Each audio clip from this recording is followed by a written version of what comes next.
Kiran Hase Tuni kan welding mi cho Johan angan theli amhe pakhatin theli asalai atlang picture ji su chu pasin kal naklam asi Korwa her lung rethai in tha u Pathian chu kha zum u Kema zong kha ka zum ve u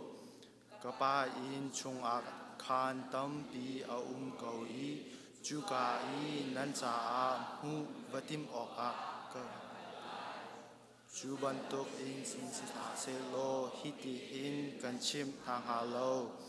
chu kamba kalai I nan cha I ka vatim di nuwa kar kir than lai I sisin a kan lak na lai chu ko nak a nan ni zong nan ve lai ka kal nak ding hun pak nak lam a chu tia atin ha Thomas ni khan ai tho I boy pa khozai I nakal lai kha kan khal tung lo zai chan kan hu lai tia ati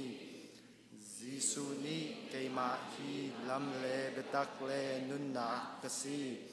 keima sin in ti da lo chun a ho han pa sin a kholo atu chu nan khal chang cha a kapa zong kha nan khal lai atu thok hin nan ni ama chu nan khal chang nan hu chang tia ati na Philip ni khan boy pa napa chu hu saklo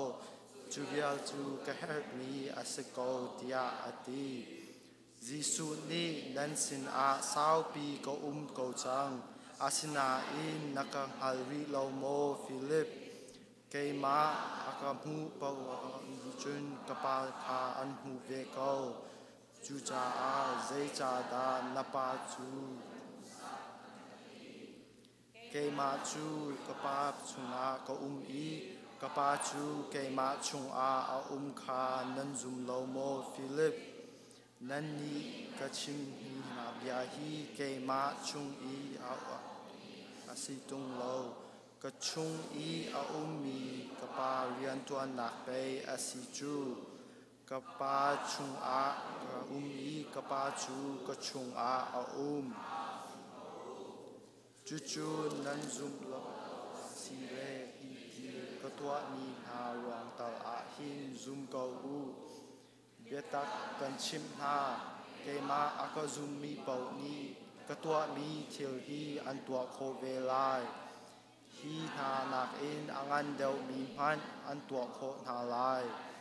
zai cha tia chun kapa sin a ka kal lai cha a asi kapa sumpar nak chu fapa thong in alang kho nak ha kamin in hal mi pau chu kan tua piak na lai